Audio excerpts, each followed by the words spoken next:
नौकालिखाई waterfalls India की tallest plunge waterfall है जो लगभग 340 मीटर ऊंचाई से गिरती है। तो अभी हमें नौकालिखाई फॉल्स में पीछे यहाँ पर ये है रहा फॉल्स। अभी क्लाउड ने पूरा ढक दिया है, ये क्लाउड थोड़ा हटेगा ये फिर से क्लियर हो जाएगा।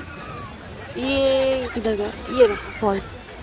तो इसका बहुत एक ट्रेजिक स्टोरी है इस फॉल्स की, जो नाम है उसके पीछे, वो मैं वॉइस ओवर में आप सबसे शेयर करूँगी। इस झरने के नज़दीकी एक गांव में कालिकाई नाम की एक औरत रहती थी अपनी बेटी के साथ, जिनकी पति की मृत्यु हो गई थी। कुछ समय बाद जब उनको लगा कि उनकी बेटी को पिता के प्यार की आवश्यकता है तो उन्होंने दूसरी शादी कर ली। लेकिन उनके दूसरे पति को माँ बेटी का ये प्यार पसंद नहीं आया।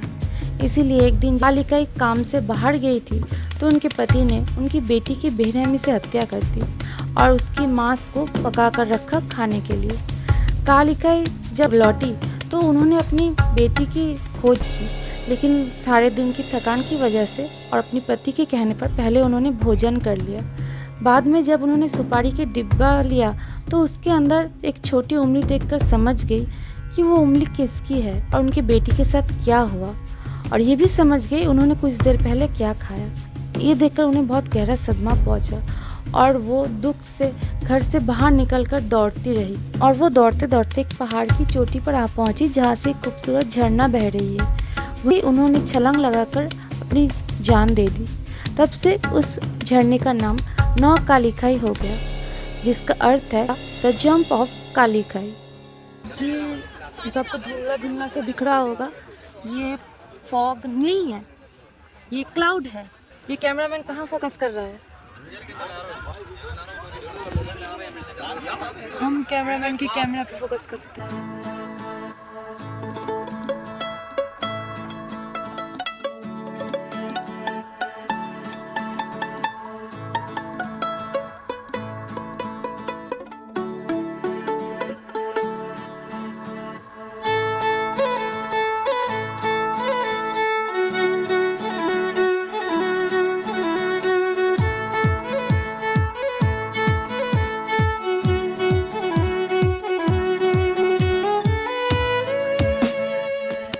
रिव्यू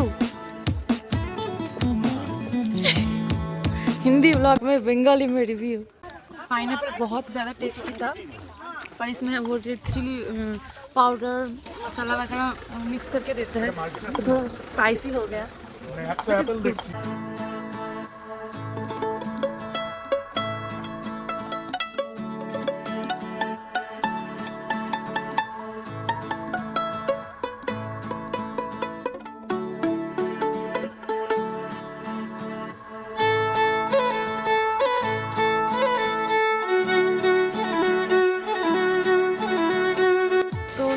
साइड में है नौकालिखाई फॉल्स और हम इस दुकान से ले रहे हैं। यहाँ पर लोकल प्रोडक्ट्स जैसे लोकल फ्रूट्स, अचार, टी लीफ, बहुत और मसाले भी मिलते हैं। तो ये मैंने ब्लैक पेपर और सिनेमन लिया है 100 रुपीज़ पर पैकेट का। इसका 240 हुआ। ये बैम्बू से बना है और मैम ने कहा है ये वॉशेबल है, इससे कुछ नहीं हो। यहाँ से हम चल पड़े नेक्स्ट डेस्टिनेशन के लिए।